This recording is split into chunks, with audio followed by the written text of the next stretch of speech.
শুধু রেস্টুরেন্ট ভালো হলেই তো হবে না, খাবারের মান ভালো হতে হবে এবং দামটাও সাধ্যের মধ্যে থাকতে হবে। যেদিন আমার মেয়ের জন্মদিন ছিল সেদিন আমি কোনো কিছুই করেছিলাম না, জাস্ট একটু রান্না বাড়া করেছিলাম, কিন্তু কেক বানিয়েছিলাম না। তার 2 দিন পরে যে আমি কেক বানিয়েছিলাম, ওর পছন্দের চকলেট কেক। আসলে বাসায় ক্রিম খুবই কম ছিল, তার জন্য একদম অল্প ক্রিমে যেটা হয় সেভাবেই বানিয়ে দিয়েছিলাম। মেয়ের আবদার বলে কথা রাখতেই তো হবে, তাই না? তবে কেকটা মাশাআল্লাহ খেতে অনেক মজা হয়েছিল।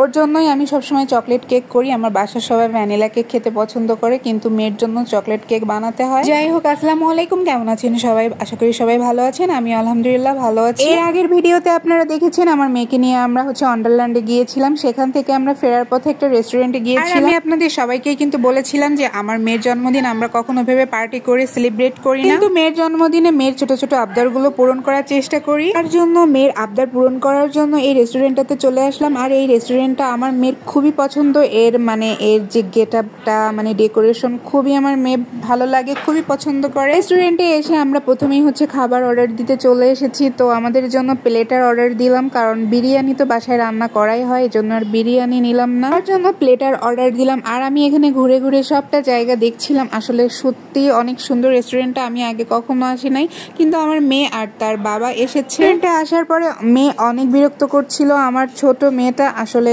ছোট বাচ্চা থাকলে ওদের নিয়ে ঘোরা অনেক টাফ ব্যাপার। আর রেস্টুরেন্টটা দেখুন অনেক সুন্দর, একদম উপর নিচ সব জায়গায় শুধু ফুল আর ফুল। আমার মেয়েটা অনেক মজা পাচ্ছিল ছোটটা, এই যে টেবিলের নিচেও ফুল, এটা দেখে ও অনেক মজা পাইতেছিল। এই রেস্টুরেন্টের এই প্লেসটা আমার অনেক ভালো লাগছে। এই যে ফ্লোরে ফুল ছিল আর উপর থেকে কাচ ছিল, এরপর থেকে হাঁটতেই যেন অনেক মজা লাগতেছিল, মনে হচ্ছে ফুলের মধ্যে থেকে হাঁটতেছিলাম। এই রেস্টুরেন্টটা দেখতে এতটা সুন্দর, তারপরে কিন্তু এখানে অনেক রিজনেবল প্রাইসে খাবার পাওয়া যায়, এই জন্য আমার অনেক ভালো লাগে। খুলনায় প্রত্যেকটা রেস্টুরেন্টে আমার প্রত্যেকটা খাবারই রিজনেবল প্রাইস মনে হয় অন্য অন্য এলাকার থেকে। এরপর এই যে আমাদের খাবার চলে আসছে, আর এই যে আমরা সবাই কিন্তু একই প্লেটার অর্ডার করেছিলাম, শুধু ওর বাবারটা একটু ভিন্ন ছিল, কিন্তু আমার মেয়েরটা একই ছিল। খাবার আসলেও সবাই তো আর একসাথে বসে খেতে পারবো না, কারণ আমার একটা ছোট্ট বাবুই আছে, তাকে সামলাতে হয়। তো আমি ওকে নিয়ে একটু ঘোরাঘুরি করছিলাম, ওর বাবা খেয়ে নিল তাড়াতাড়ি করে, তারপর ও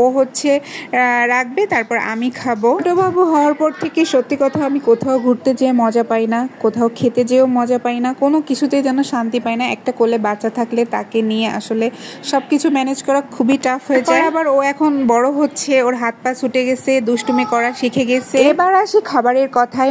এই রেস্টুরেন্টটা দেখতে যেমন সুন্দর, খাবারের মানটা আমার অনেক বেশি ভালো লাগছে। সুন্দর রেস্টুরেন্টে বসে এত কম দামে আর এত মজার খাবার আমার মনে হয় না আর কোনো রেস্টুরেন্টে আছে। আসলে রেস্টুরেন্টটা যেমন সুন্দর, খাবারের মানও তেমন ভালো, আর দামটাও অনেক কম আমার কাছে মনে হয়েছে। এই প্লেটার গুলো নিয়েছিলাম আমরা 290 টাকা করে। এই হিসেবে খাবারটা কিন্তু অনেক বেশি মজার ছিল। আমরা খাবার খাওয়ার আগে দেখলাম আমার মেয়েটারও অনেক খিদে লেগে গিয়েছে, ছোট মেয়েটার, তো ওকেও বসিয়ে দিলাম খাবার দিয়ে। ওর জন্য বাসা থেকে নুডলস আর ডিম সেদ্ধ করে নিয়ে গেছিলাম, সেটাই পার্কে বসে একটু খাইয়েছিলাম, আর এই যে রেস্টুরেন্টে বসে ওর কাছে দিয়ে দিয়েছি। ও এটা নিয়ে যেন ব্যস্ত থাকে, কিন্তু কি বলবো, এটা নিয়ে সে অনেকক্ষণ ধরে ব্যস্ত থাকতে পারি নাই, জাস্ট 5 মিনিট ছিল। তারপর আবার খাবারে হামলা করতে আসতেছিল, পরে ওর বাবা ওকে সামলাচ্ছিল আর আমি খাওয়া দাওয়া করে নিয়েছিলাম। সন্তানের মন খুশি থাকলে প্রত্যেকটা বাবা মাই সার্থকতা লাভ করে আমি মনে করি। তার জন্য আমার মেয়ের ছোট ছোট আবদারগুলো সবসময় আমরা মেটানোর চেষ্টা করি।